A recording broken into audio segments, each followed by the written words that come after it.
because if I just keep messaging people, I'm gonna sit here all fucking night and actually not play anything. I've been doing. Let's get rid of this sumbitch right here. I've been doing fucking nothing today, in a good way, but in a like, oh my god, I cannot multitask today for the life of me. Like I'll start talking with someone or messaging with someone and just get so wrapped up in that. And I'm like, I don't have a body right now. But there's like actually a really long list of shit I want to do today.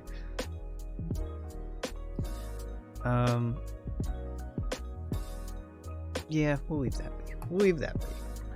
Let's get rid of little me staring into the fucking abyss there.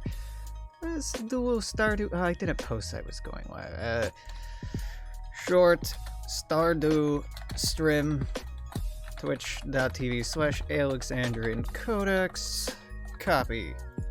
Post. Paste.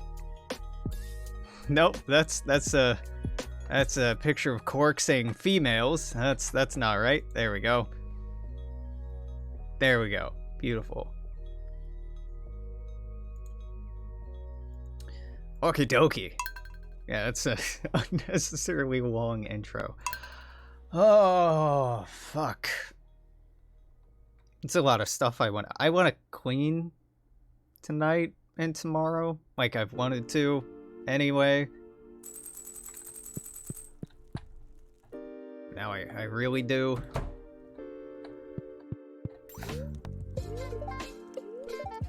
This chair is not in the right place. This feels weird.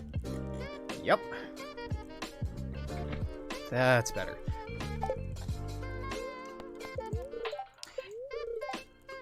Ooh. That was nice. Yeah, I don't know. I've been doing like really pretty well.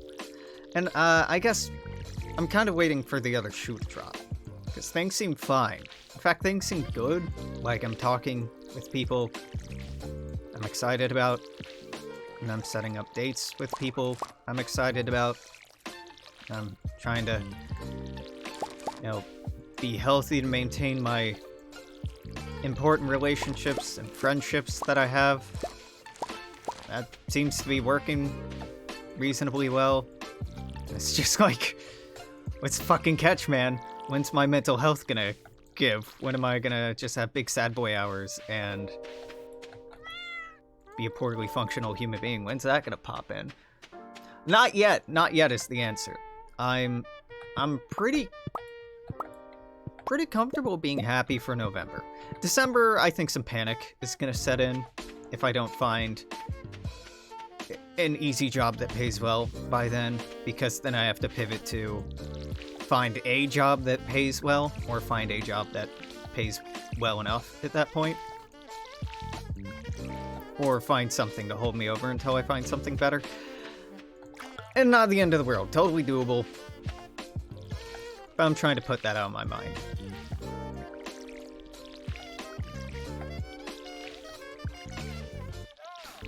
Ah, goddammit. I still never reached out to Corey. I still have not play-tested shit, and now I'm busy tomorrow anyway. I need to reach out to him. Actually, you know what? No, I gotta quit fucking doing this, because this is like 3 goddamn Stardew episodes in a row. Message. Corey. Hey, sorry for not checking in. I've gotten distracted as all hell. Hope that you're doing well. Would like to game at some point. There we go. There we go. Just that easy. Just that easy. And while we're at it, we can... I hope...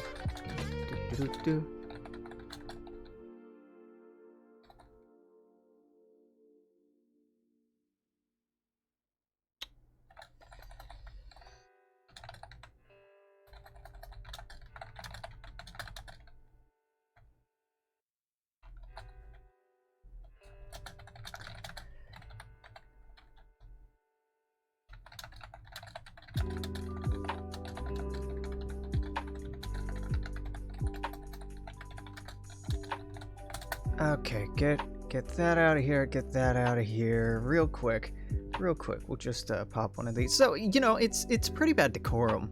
I know, for a streamer to be like, just let me check my shell phone. Just let me do this other thing besides streaming and paying attention to chat. But like, people do it. It's not that big of a deal. You know?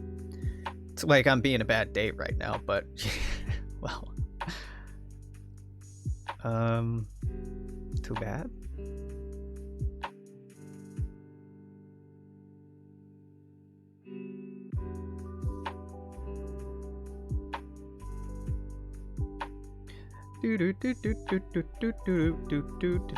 So Cowboy Bebop, we're gonna talk about that a little bit because I'm still rewatching Cowboy Bebop. I just finished the fucking episode where Ed leaves, and I was so goddamn sad. Like, fuck. I think Edward is my favorite goddamn character for a lot of reasons that were kind of confusing and like gave me mixed feelings of confusion when I was a kid and I watched the show, and now when I'm watching, I'm like, oh yeah, Ed's just like gender goals for when I was younger. Yeah. Fuck. Wow. I didn't know what the hell I was feeling, but now it's like blatantly apparent. Ed's a little bit more of a little gremlin than I like to be, but they're very endearing. And I'm not sure how to gender Ed, because even Ed's own father was like, is it daughter or is it son to Ed? Which to me conveyed that Ed's gender fluid or gender neutral, or that it's intentionally ambiguous and that nobody really knows outside of Ed. And I kind of like that. For obvious reasons.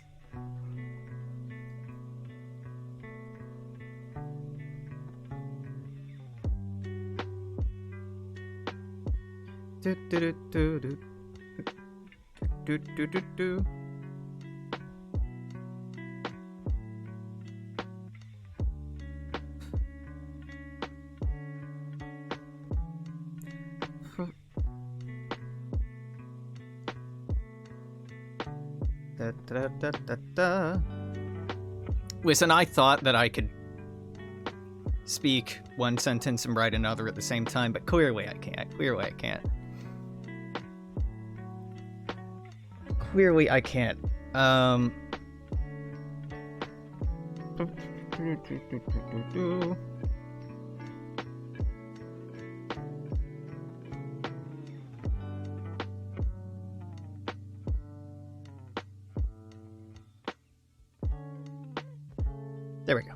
There we go. There's that. Is there anyone else I needed to message? Well, no. I wanted, again, to reach out to a friend and be like, hey, do you and your wife want to... am I permitted to do that? Is that a thing that's, when you get married to someone, only you can say, my wife, about that person? Nobody else can make that joke? That feels like it's gotta be in the vows somewhere, but I was attending their wedding. I was up on the stage when they took the vows as part of the wedding party, and I don't recall that being part of the vows. Clearly they fucked up and they gotta do it over. Please, God, don't make me go back to Arizona. Please don't make me go back. Talking about setting up a dinosaur date. Because our UW's, University of Washington's Natural History Museum, the Burke Museum, has been renovated, somewhat recently, in recent years. Was it last year, year before? I don't fucking know. It's been recent enough that I haven't been back since it was renovated and reopened, and I really fucking want to check it out. I know that I've probably seen most of the exhibits there, and even the first time I went there, a lot of it wasn't new information, but I love natural history museums so much. And I know those kids like dinosaurs, and if they haven't been, well, it just sounds like a dandy time. But I'm probably hanging out with my friend tentatively tomorrow evening. I have a other engagement tomorrow, which is gonna take priority if it runs late, but it probably won't because the other engagement is the other person's pretty busy. Oh, who fucking knows? I've had like first dates with people where we're like, oh yeah, you know, we'll hang out for an hour, and then like 3 days later, and I'm still over their fucking place, right? Which is like a lot of fun if it happens, you know, organically. And I tend to be open to that, but I got a lot more free time in my life right now than most other people do. So it's not an expectation. Is it a desire? I don't know. I don't know. I'm open to a lot of things, but I'm not gonna be like, ooh, I really want this specific thing, because I don't think I do. I don't think there's anything super particularly that I want out of new relationships right now. Like, there's the obvious, like companionship, people being passionate or excited about things, and being able to experience that excitement and passion vicariously through them. To learn about and appreciate the world in new ways that I might not do on my own. You know, that kind of shit. Yeah, the usual. But not necessarily, you know, it's... There are a lot of relationship philosophies that are like, here's a map of like different kinds of needs or wants you can get or desire out of relationships. What are you getting out of yours? What relationships are filling what needs? And I could probably get real deep into the weeds and start filling that out and start doing some reflection on like, what do I really want? What do I really need? But I don't want to pigeonhole myself or anyone else right now. I really don't. I'm happy just seeing how I click and engage with people. When I click and engage with people, and letting myself feel about people how I feel about them, and just, you know, explore that shit, rather than being, like, really, goal-driven. Like, being really goal-driven, or, oh, right, it's fucking berry season.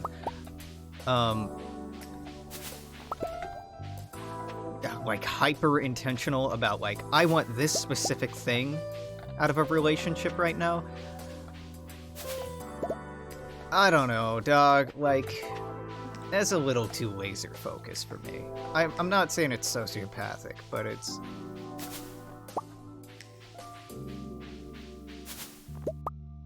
I'm wary of any time that people treat one another or regard one another as a means to an end. Whether that means be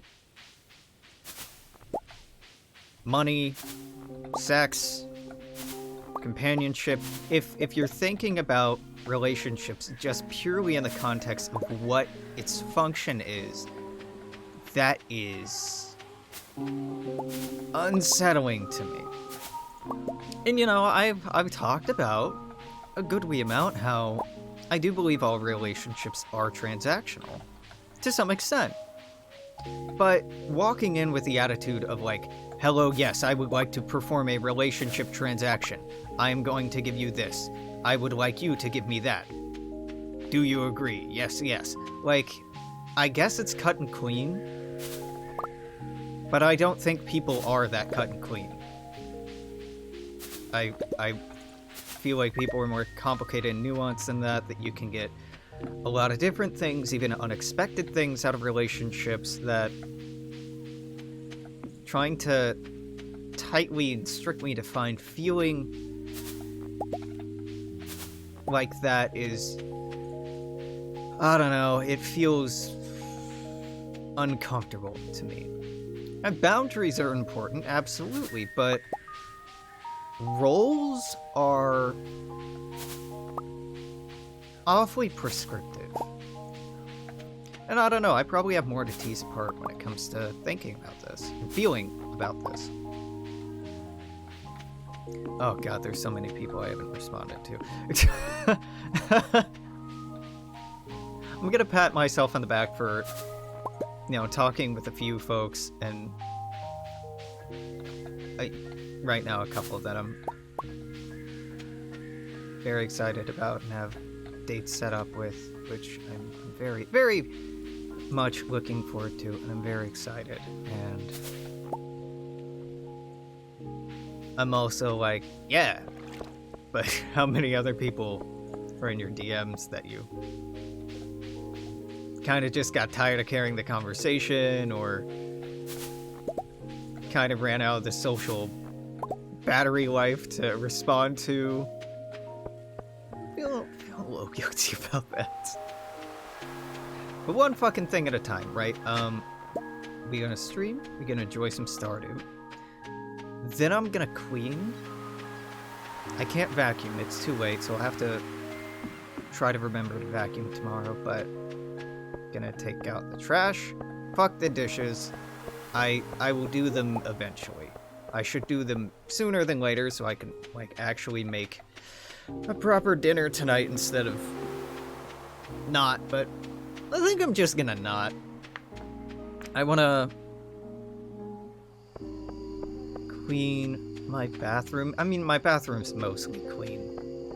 So I'm a reasonably sanitary person, but I wanna clean the bathroom, and I mean those are really the two big things. My living room I gotta pick up a little bit. I gotta put some clothes away.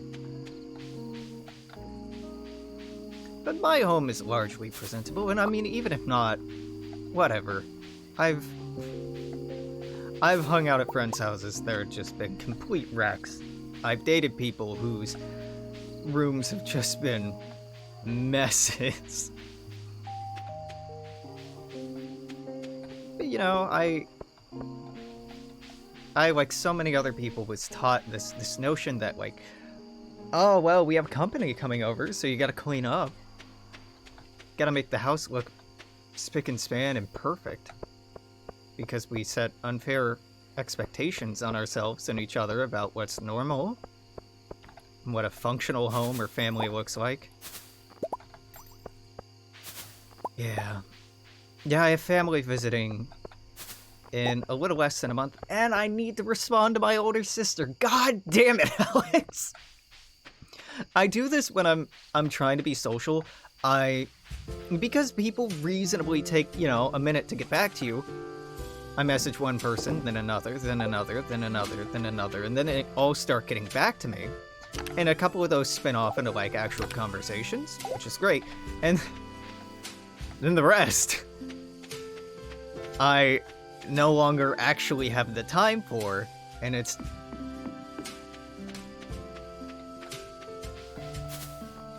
I burn myself out really quickly, I think. Because you get this kind of whiplash of nobody's talking, so I'm gonna send a bunch of, like, letters, basically, to people, and, like, affirmations, and, like, hey, I wanted to check in about this, how are you feeling about this, hey, are you free this time, what have you been up to, etc., and then people start answering you, and then, naturally, because I like these people, I want to follow up, but I don't actually have the time to follow up. I can't remember if there's a bush over here. I think there's a bush right out in front, but I can't remember if it gets berries. I think that's the wrong model. It is the wrong model, and that has no berries. Okay, that was a waste. Oh well. All that for 14 blackberries. Yeah, I guess we're just not going into the mine during blackberry season, especially with growing all this fucking bok choy. We're farming XP so I can get a seed maker down sooner than later and be popping out seed. Just be pumping our seed all winter long. Yep. No, nothing lewd about that. Nothing lewd about that. Just completely normal stuff to say. Completely normal way to express that, Alex. Ugh. Yeah, man.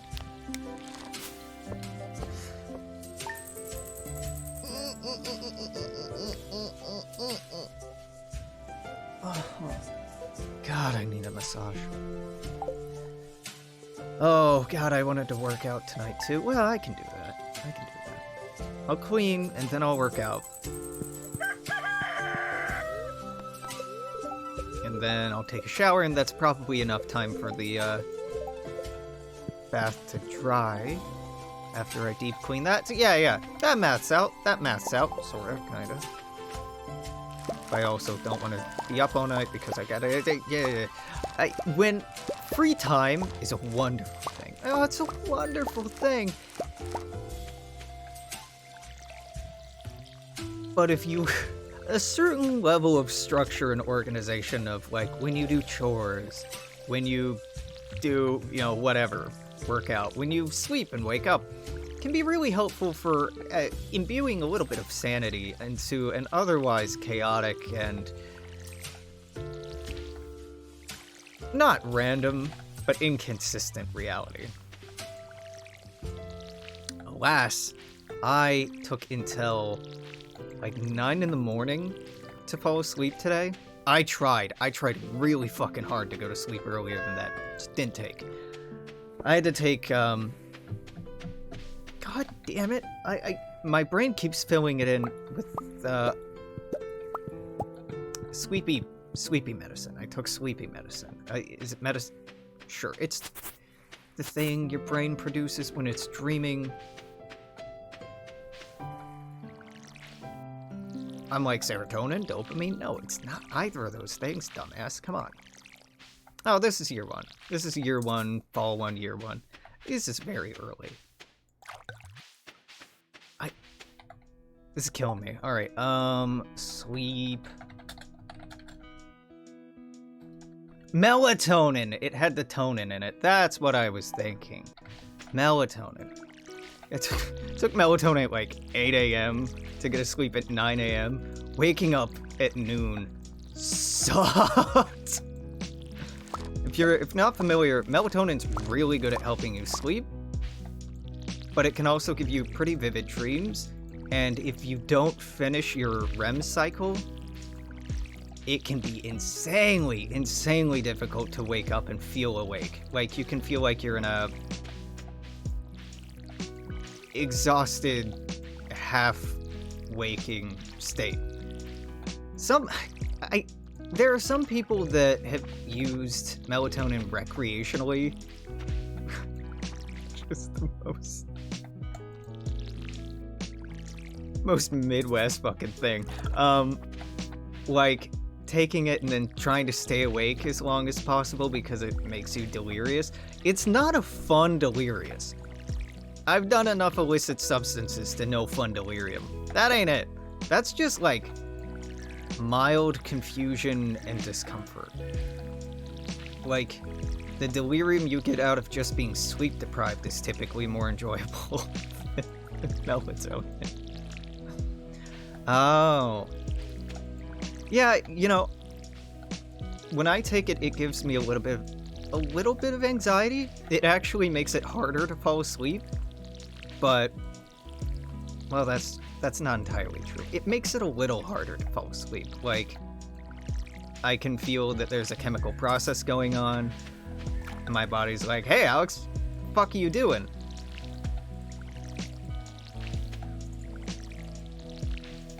And if I'm, like, super insomniac, I'll just lay there feeling my fucking heartbeat, and I'm like, this is hell! But I didn't realize it didn't mix with anxiety medication. It makes sense.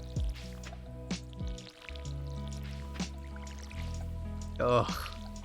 Yeah, I'm amazed that I'm anywhere as functional as I am. I'm already tired, and I've only been awake, like, 5 or 6 hours. So I'm probably calling it. Hopefully, I'll go to sleep at, like, a normal person time tonight. Guess what? We got, like, 40 minutes left of this. So that'll put me around 8:20. And cleaning, that'll get me to 9. Working out and showering, that'll get me, yeah. I usually have really vivid dreams too, without melatonin. I really do just take it as a last ditch, like, I need to be unconscious right now kind of thing. When I work graveyard, I used to take it a lot more often because when I was walking home, especially when it wasn't winter, the sun would be rising or the sun would be up and I'd be getting all this natural blue light, which would be telling my brain, all right, motherfucker, time to wake up, start producing chemicals to get going and start out your day. And I walked home and that was horrible. Just horrible way to go home and try to sleep. So I started taking melatonin instead once I got home. And that was really effective at shutting my brain back down. And now I just have a ton of it left over. But I'm generally wary of medication. I don't like being dependent on do I want a coconut? No. I mean, kind of, but no, I don't want any of this right now. I'm wary of medication for myself because I don't know, it gives me anxiety to think about. And I get very existential thinking about it. It's the dumbest hang up. Find it easier to adjust a few days from daylight to graveyard. Blackout curtains help too. Oh yeah. I have blackout curtains on all my windows. I have my living room separated from my bedroom with blackout curtains. My bedroom is... I have a studio in downtown Seattle, so it's small. My bedroom doesn't have any windows, so I have like a blacked out room inside of a blacked out room that I sleep in and used to sleep in. But even then, no amount of light prevention is going to cut out all of the light. I get like a good 99% of it. But you mix in with that, again, I'm downtown in a major urban area, major urban center, the noise from the city. So I have like a white noise machine that makes it sound like it's raining. And I have sound paneling on like a good half of my apartment to help dampen both my own noise, because I don't like the idea of being overheard by my neighbors, and the noise of neighbors and traffic and stuff. Yeah, I was not particularly healthy when I was a graveyard worker.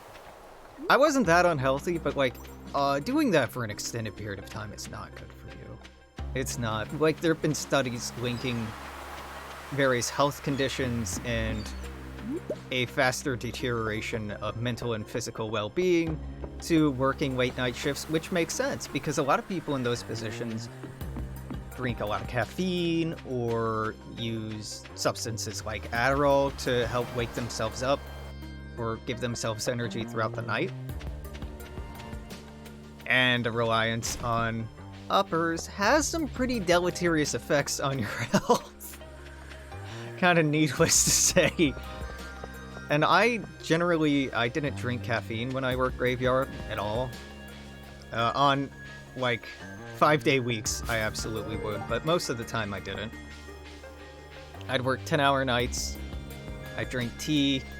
I set up when I ate to, give me carbs and sugars when I needed it to keep awake and keep energized. And, you have to put some work into it. And not everybody who works a late night job is able to design and structure it in a way that they're getting healthy energy. Yeah, I've known a few people who've done graveyard stocking and retail. I worked, oh my god, night auditor at a upscale condominium. So basically I was like 1 part concierge, 1 part auditor, 1 part security, 1 part mailman. Because like I dropped off people's newspapers in the morning. I helped make sure people got their packages. Like, I wore so many fucking hats. Yeah, it was a time, all right. It was a time. Oh no, I meant to buy more seeds, and now it's probably too late. Because I think they close at 5. Well, it's not the end of the world. That's okay. Yeah, I miss the daylight. I do like the day, like especially living this far north during the winter. You gotta get some sunlight for some mental. No, you're fine. It's not you that's distracting me. I mean, in part, sure, but it's me too. A large part of me playing Stardew is just like monologuing and completely losing track of what I'm doing, which by playing it. I'll also occasionally stream, though it's been a minute, stream more like focus intensive games, like grand strategy games, like the Paradox titles. But I haven't wanted to really try or care that much about what I'm doing lately.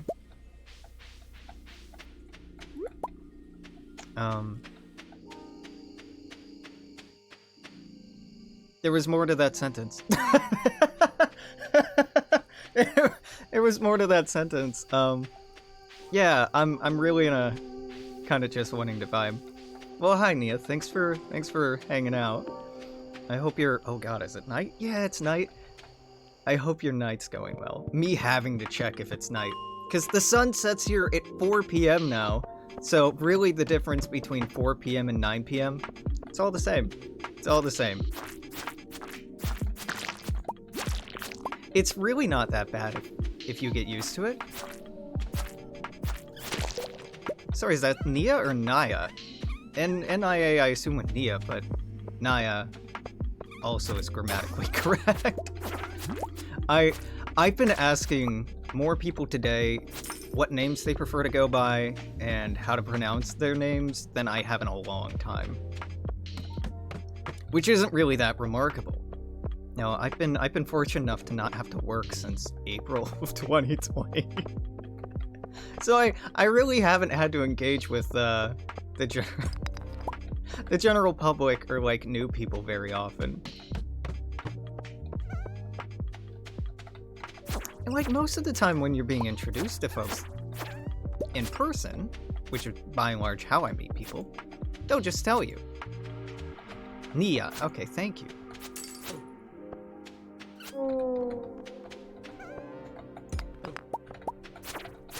10:30, so is that Central Time? I was born in Kentucky, grew up in Indiana for the most part. Also lived in New York and Arizona, Connecticut. I worked and lived in San Francisco for a short while. And now I'm in Seattle. I've been all over this fucking country. I think I've been to all lower 48 states, and I am deeply in love with where I am now. Like, it's incredibly depressing.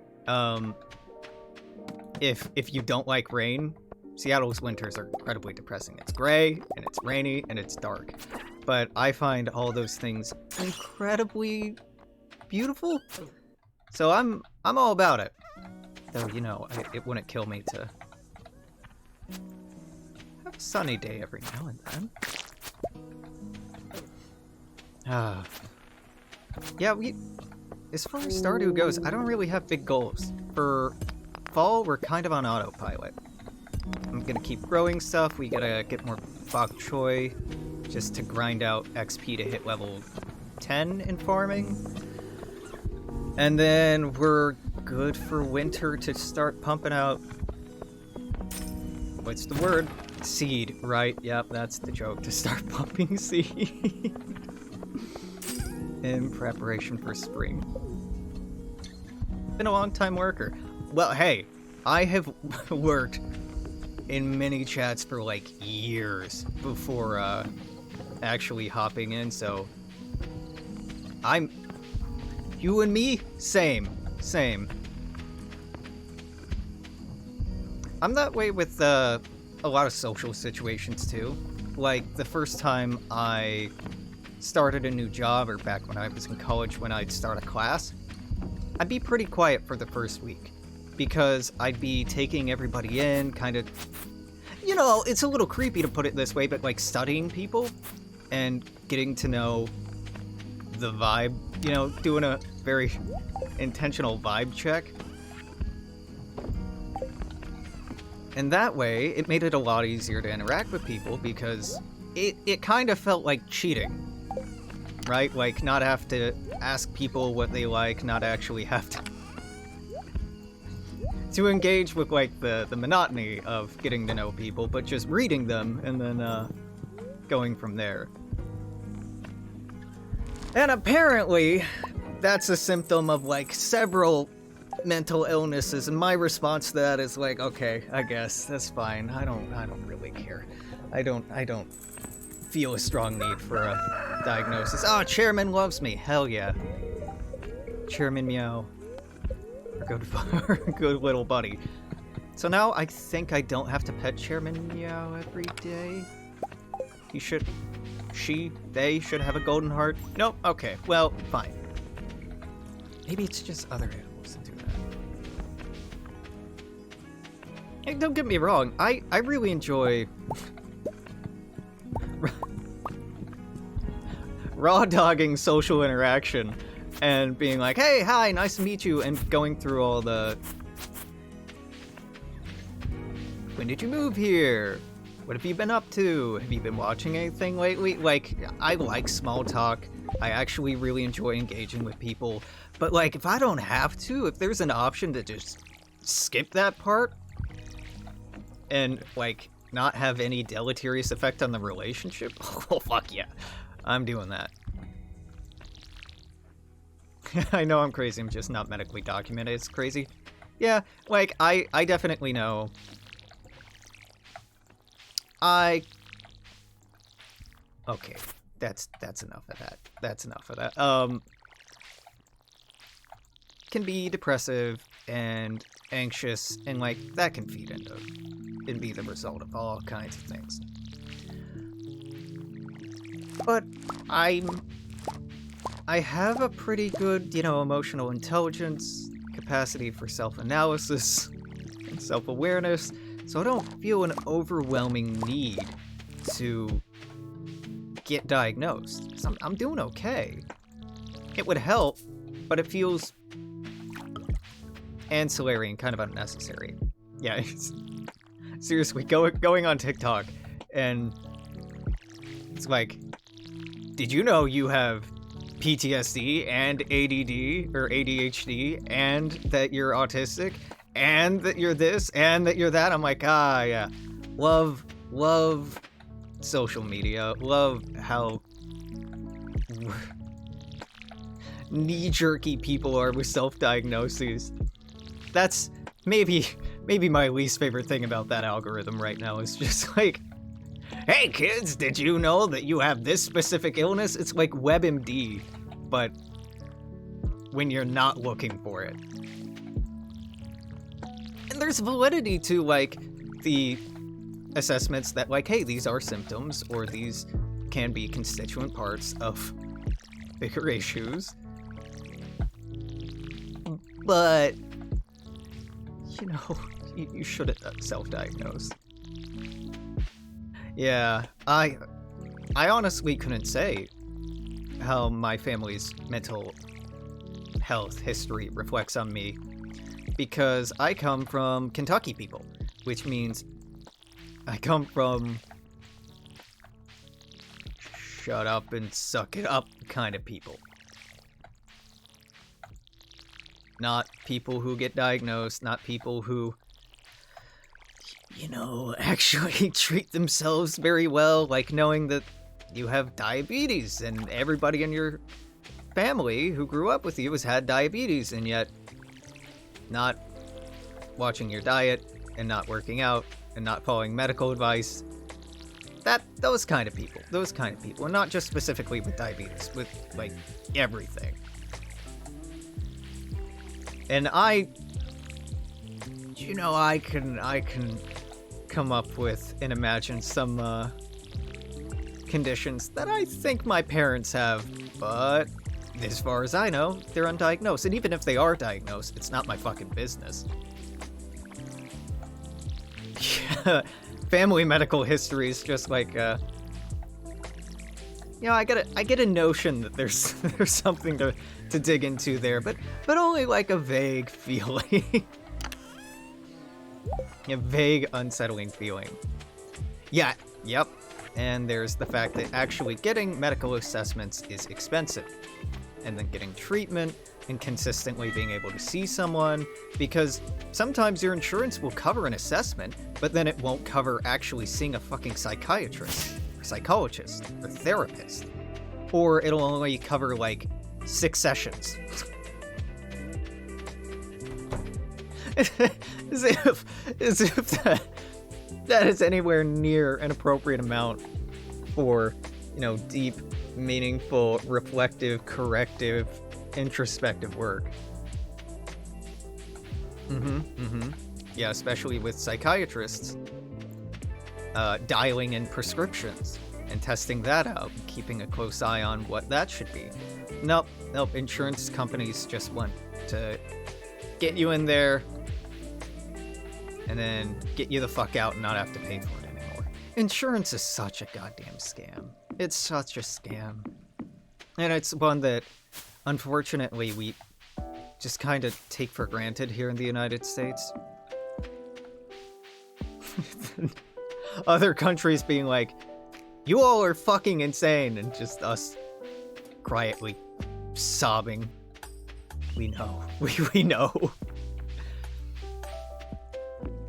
Yeah, when the vast majority of Americans want single-payer healthcare, Medicare for all, and no one is trying to make that happen in Congress because they're not really accountable to us and they don't really represent us. It's fine. It's fine. It's not deeply disheartening at all. Some medicines are incredibly expensive, yeah. But a big part of that is the pharmaceutical industry here in the United States, knowing that they can mark up the prices because they know what insurance will pay. Like, if you look at the prices, and, you know, there are exceptions to this, but like insulin, for example. Insulin should cost next to nothing. It's incredibly cheap to produce.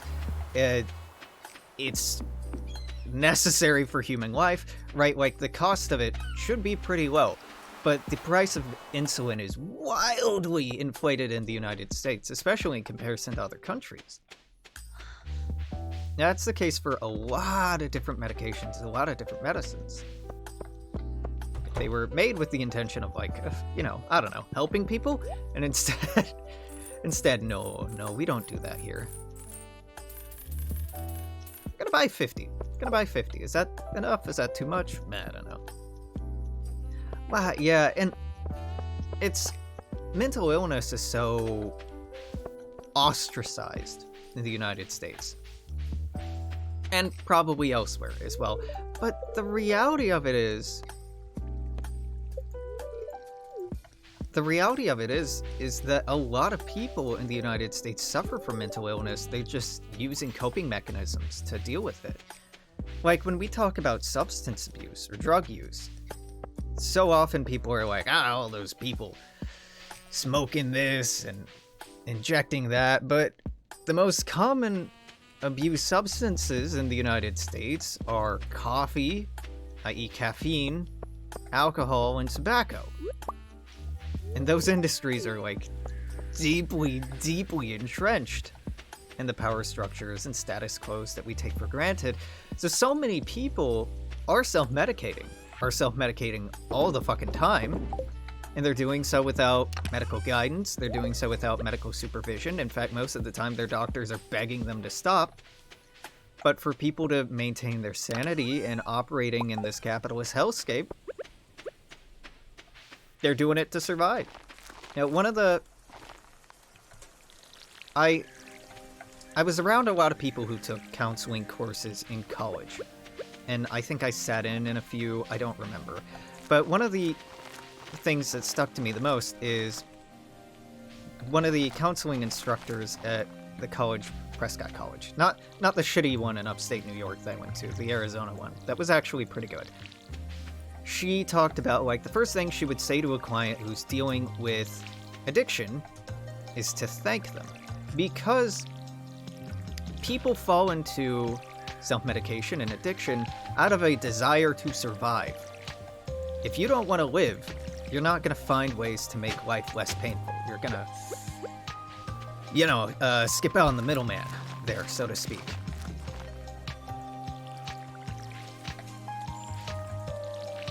And that, to me, makes it so much sadder that people are treated so poorly for just desperately trying to make life bearable, or not be in pain, or not be sad.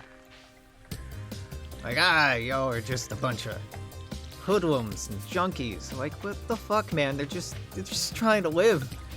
They're just trying to live. Sometimes it's recreational, totally, but recreational use is often done in order to distract or mitigate other feelings and negative circumstances. Yeah. And there's nothing wrong with drinking tea and accepting that you feel dead inside. I do much the same. I've had points in my life where I have done a good deal of drinking and partying, like a good deal. Not so much in a long time.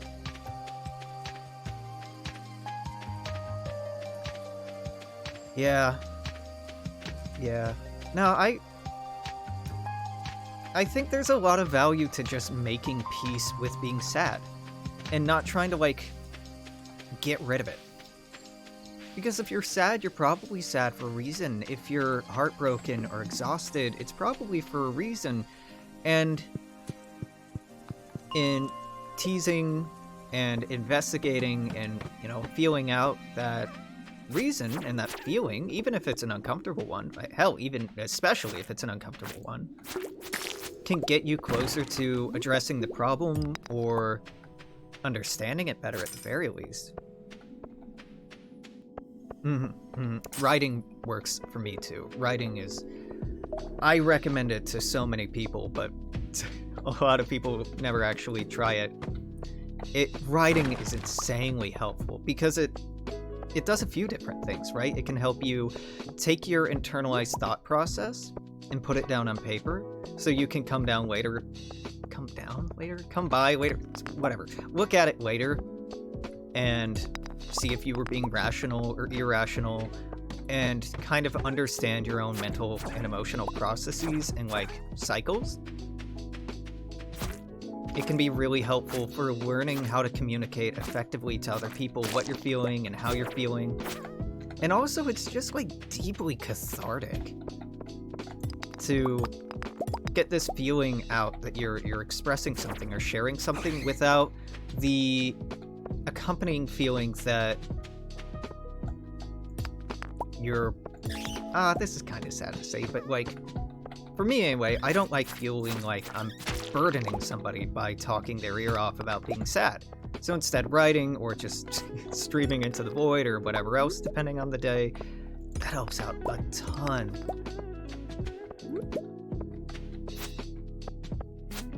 Yeah, part of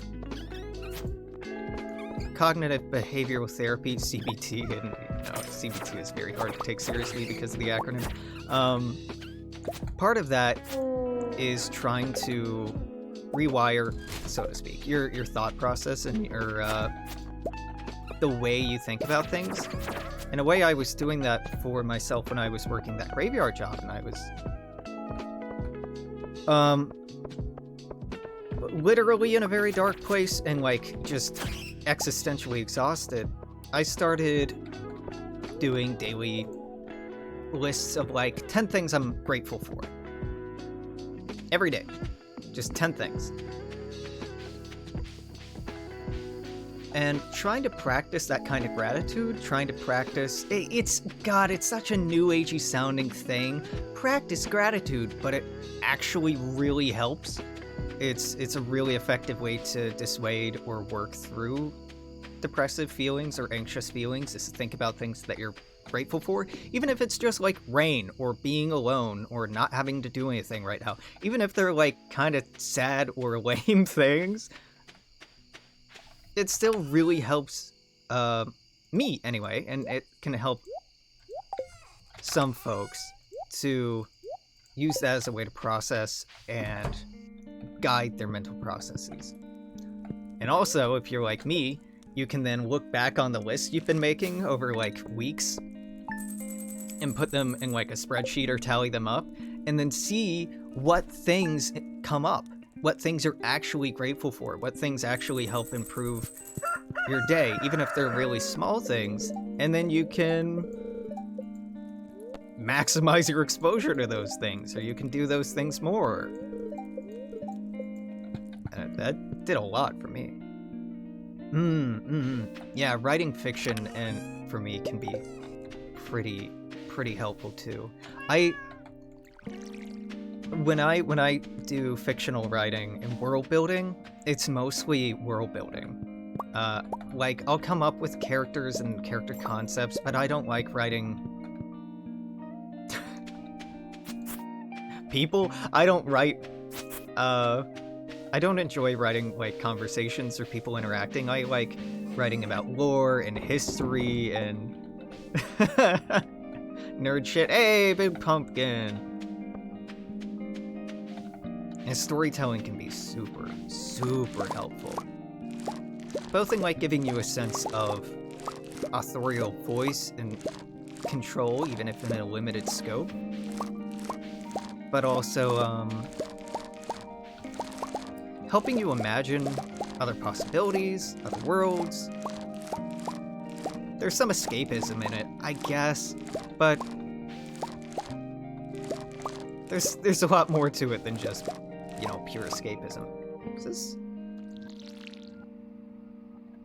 I guess that pumpkin didn't get watered one day. Okay, my bad. Yeah, I've been really meaning and wanting to play more tabletop RPGs, or role-playing games, generally with friends, and run games, and, you know, play and do role-playing with friends. Because I get a lot out of that. Is it... I forget how to gather you. It's not this? No? It's the axe? It's the axe, I guess. Yeah, I mean, of course you axe a giant pumpkin. What are you thinking, Alex? I mean, this is the only rational tool. Yep. Just chopping down that pumpkin, as you do. As you do. Boom, boom, boom. That's gonna be a good amount of money.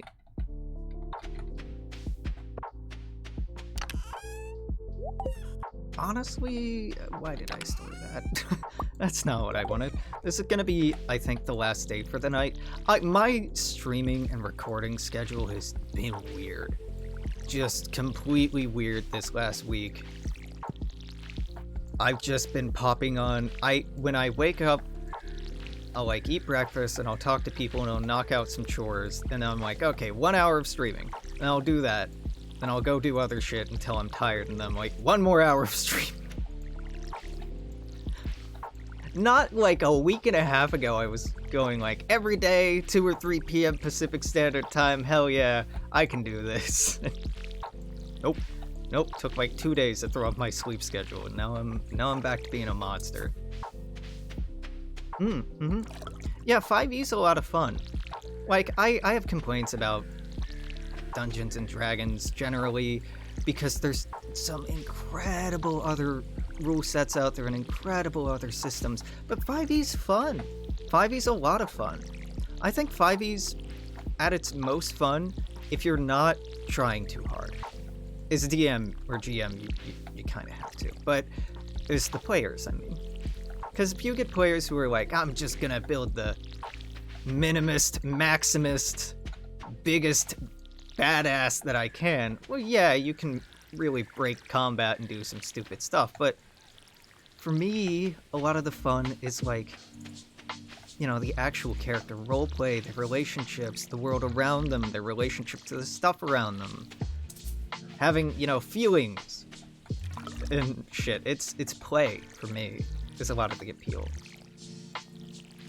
I've been wanting to do, and this isn't a entirely original idea, but it really appeals to me. Been wanting to do a 5e setting and campaign where cities or nations, probably just cities for the sake of scope, are ruled over by dragons, and the dragons are, I mean, mythologically they're an obvious stand-in for the owning landed class, like that's what they were in folklore. So I kind of want to double down on that and make them like literal capitalists.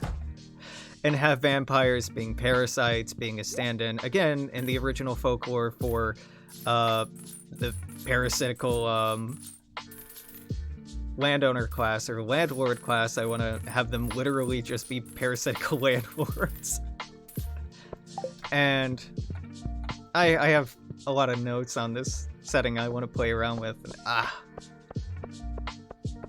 yeah, it sounds fun to me, but it's also like kind of bleak. But for me, I really like it because it's an opportunity to, in a more safe space, help people engage with ideas of survival in capitalism and survival under capitalism, and, you know, building resistance and solidarity and local affinity groups and yada yada yada. And also, you know, because PCs are overpowered as hell in D&D, maybe giving some catharsis to people and players and friends of mine, people that I care about, that feel like they don't have a lot of control in their own lives. You know, a lot of systems. My significant other is like you with world building and lore. He does not do storytelling like I can. I've been told I'm a really good storyteller, and it makes me so happy when people tell me that. It really does.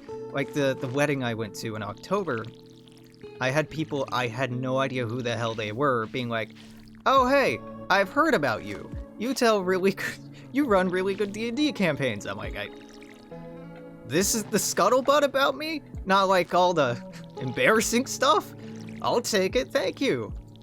Thank you. Yeah, I've dated some incredible role players with D&D. I have dated one really, really good DM.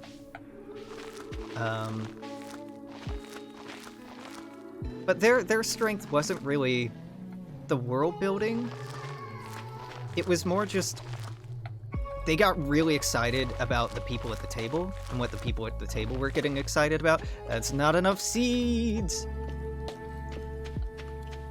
And that was incredibly cool and incredibly affirming.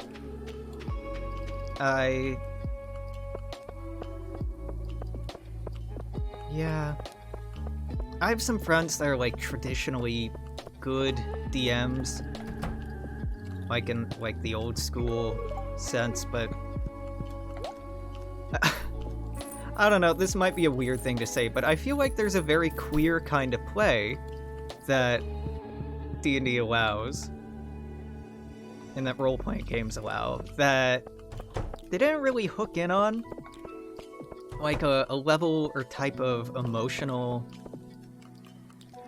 play there that especially cis straight dudes don't always pick up on, because they're more interested in telling grand, ambitious stories about fighting and conflict and war and brave heroes and, you know, the 80s action story kind of vibe.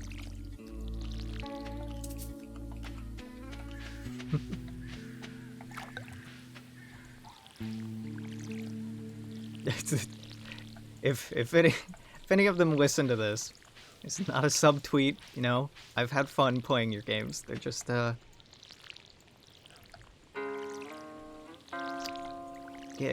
give me some soft shit too.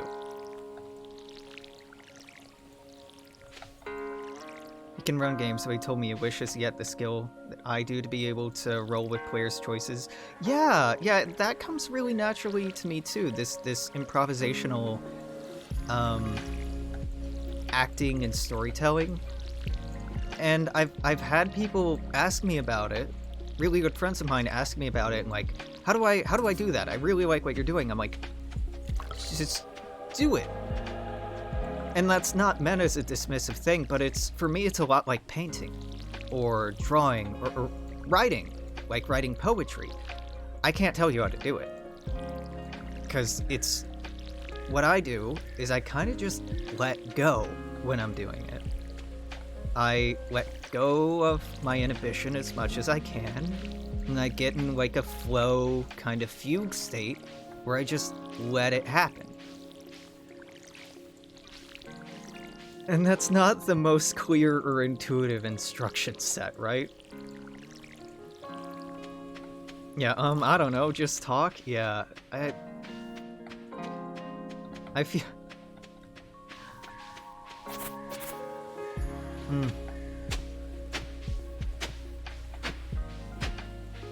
I feel like there's probably a better way to teach people and put it into words than what I've come up with.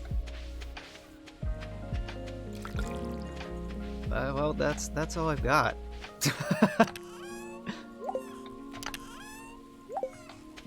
Okay, this is our last day for today.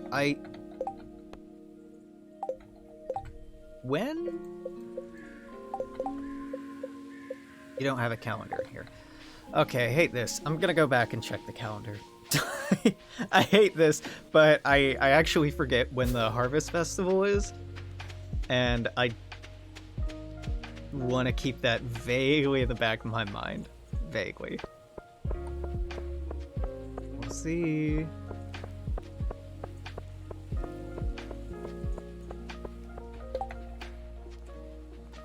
Okay, the Valley Fair is, yeah, tomorrow. Or later tonight. Probably tomorrow, when I stream. Am I gonna stream tomorrow? Probably.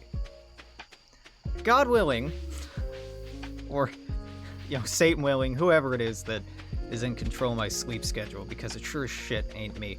Whoever willing, I will wake up at a morning-ish time and be able to stream in the early afternoon tomorrow.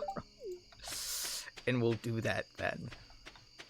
Otherwise, because I got a date in the early afternoon, then whenever that's over, I'm gonna go out.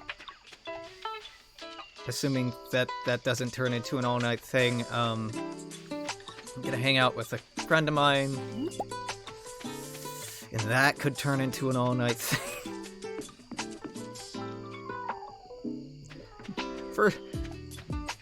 So who knows?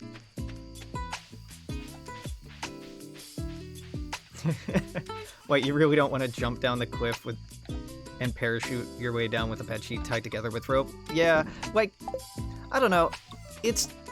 I get that improv can be that scary for people. Like, the amount of preparation that some people do for the games that they run it's a lot. It's a lot. I mean, truth be told, you don't have to do much prep. You just kind of have to get an idea for who the characters are, what they want, what other players are involved, what they want, the means that everybody and the lengths that everybody involved is willing to go to get what they want, how they're going to try to get what they want, and you're kind of done. You're kind of done because you know all the moving pieces. You don't know exactly how it's gonna go, but you know, you get a feel for the flow of the river, even if you don't know where its course lies.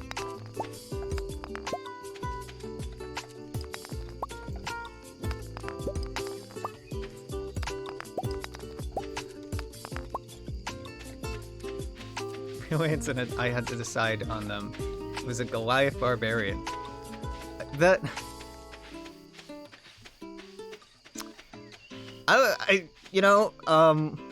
I don't think the parachute would hold up, personally. I